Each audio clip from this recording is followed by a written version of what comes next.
Chapter 1: The Intriguing Puzzle of Personal and Community Safety. What motivates individuals to engage in activities that pose a threat to personal and community safety? Is it purely malicious intent, or is there more to the story? Today, we are embarking on an exploration of the intriguing puzzle of personal and community safety.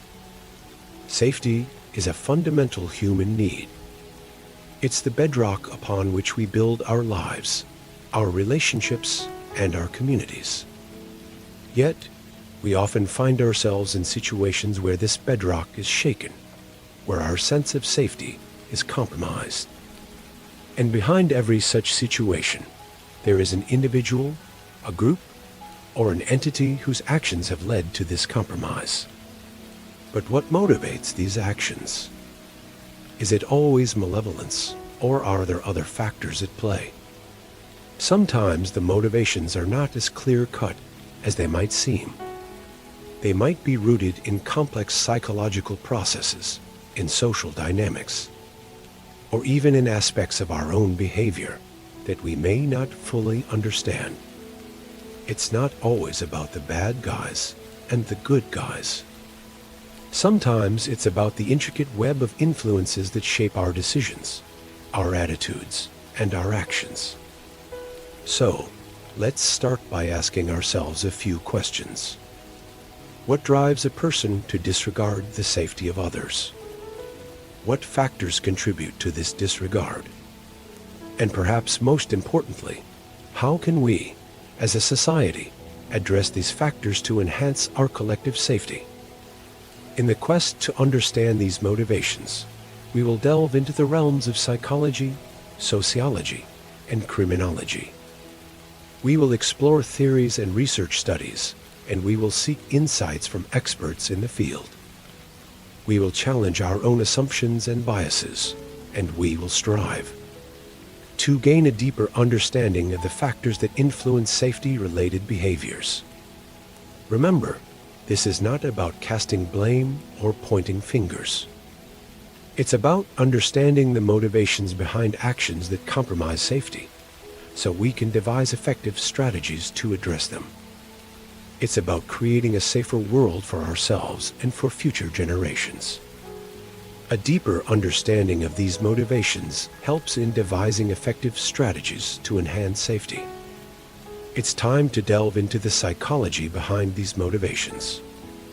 Chapter 2: The Psychology Behind Unsafe Actions. Often, actions that compromise safety are not driven by a simple desire to cause harm. There's a complex psychological landscape to traverse. Let's take a journey through this landscape, beginning with the lack of awareness. This isn't solely about ignorance of safety protocols, though. It's about the mind's tendency to underestimate risks in familiar environments.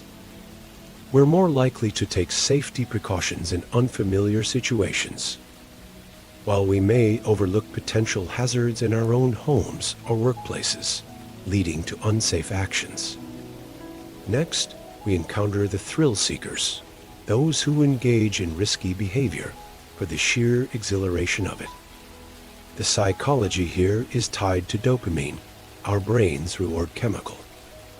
Engaging in risky behavior can trigger a dopamine rush, creating a sense of pleasure and excitement. But when the risk becomes a danger to oneself and others, the cost of that thrill can be too high. Then we have the influence of social norms. People often adjust their behavior to align with what they perceive as acceptable in their social circle. If those around them disregard safety measures, they might feel pressure to do the same, even if they know it's risky. This is further exacerbated by the bystander effect, where individuals are less likely to take action when they are part of a larger group. And let's not forget the role of stress and fatigue. These can significantly impair our judgment and decision-making abilities, leading to unsafe actions. A tired driver might think they can push through one more hour on the road, or a stressed worker might skip safety checks to meet a deadline. Lastly, We have the invincibility illusion, the belief that bad things happen to others, not us. This cognitive bias can lead to a disregard for safety precautions, as individuals underestimate their own vulnerability. These psychological factors paint a picture of why we sometimes act unsafely, even against our better judgment. But recognizing them is not about placing blame. It's about understanding why we make certain choices and how we can make safer ones. Understanding these factors is the first step towards creating a safer environment for ourselves and our communities. Chapter 3: Addressing the Root Causes. Now that we've identified the psychological factors at play, how do we address these root causes? It's a vital question and one that requires a multifaceted response. Addressing root causes starts with raising awareness. We must shine a light on the issues at hand, educating individuals and communities about the motivations that can lead to unsafe actions. This isn't about scaremongering, but rather fostering a culture of understanding and empathy. It's about acknowledging the complexities of human behavior and the factors that can steer us off course. Next up, we need to work on changing social norms. This is a long-term endeavor, but one that's absolutely crucial. For too long, certain behaviors have been downplayed or normalized, creating an environment where unsafe actions can thrive. We need to challenge these norms, question why they exist, and collectively work towards a safer, more inclusive society. But it doesn't stop there. Preventative measures are key in tackling the root causes. This means providing resources for those struggling with mental health issues, implementing policies that discourage harmful behaviors, and creating safe spaces for open dialogue. It's about taking action before the problem escalates, stopping potential safety threats in their tracks. Throughout this process, it's important to remember that each individual, each community, has a unique set of circumstances. There's no one-size-fits-all solution. What works for one person might not work for another. And that's okay. It's about finding tailored solutions, creating a society where everyone feels safe and valued. Addressing the root causes isn't an easy task. It requires commitment, patience, and a willingness to challenge the status quo. But the rewards are worth it. A safer community, a healthier society, a better world. Addressing the root causes is a proactive approach to enhancing safety. But how do we translate this understanding into practical, actionable steps?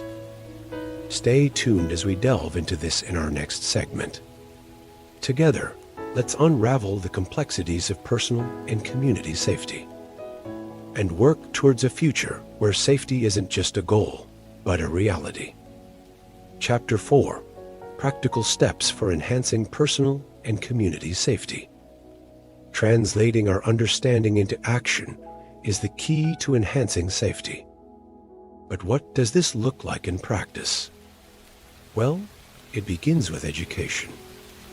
Equip yourself with knowledge about safety protocols, potential hazards, and how to respond effectively in emergency situations. This isn't just about reading a safety manual once. It's about continuous learning and staying updated. Websites, webinars, and workshops dedicated to safety education can be great resources. Next, let's talk about fostering a culture of safety. This involves creating an environment where safety is valued and prioritized. In a community, it might mean organizing safety drills or creating neighborhood watch programs. In a personal context, it could be as simple as making sure your home is well lit or keeping emergency numbers in a readily accessible place. Now onto vigilance. This is the practice of being constantly alert and aware of your surroundings. It's about recognizing the signs of potential danger and taking proactive steps to mitigate risks. For instance, if you notice something suspicious in your neighborhood, don't hesitate to report it to the local authorities. Of course, these steps alone can't guarantee absolute safety. Life is unpredictable, and we can't foresee or prevent all dangers. But what we can do is reduce risks and be better prepared to respond when incidents occur.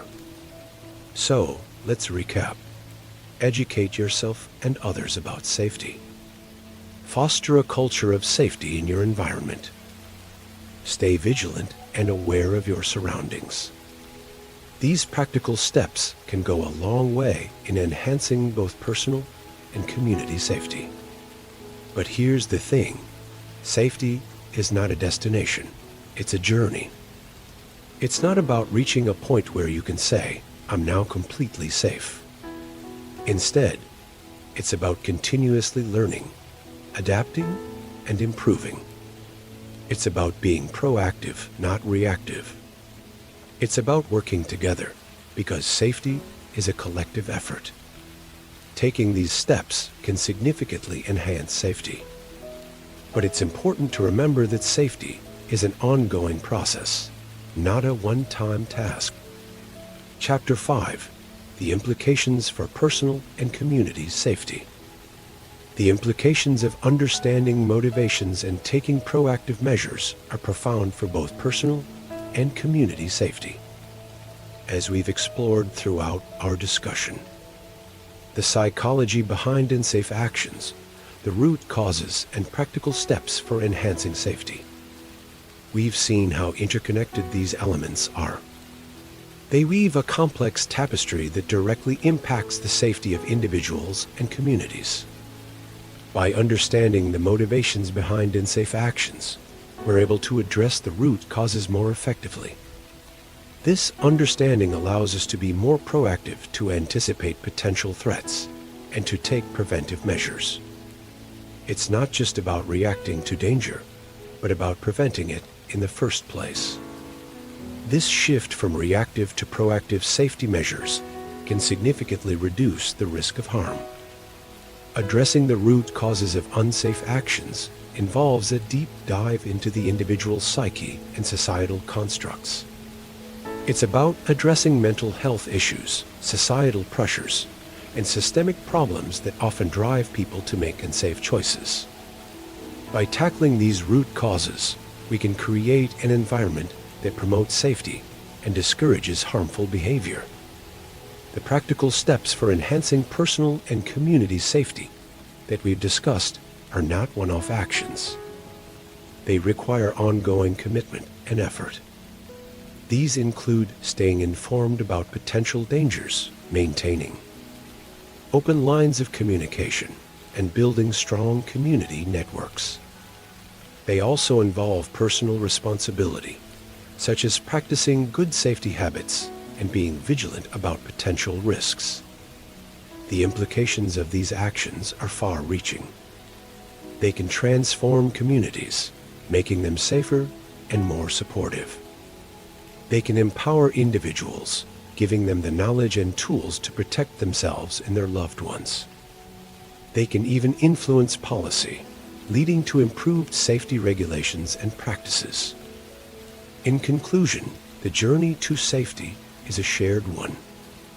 It's not just about individual actions, but about how we as a community work together to create a safer environment.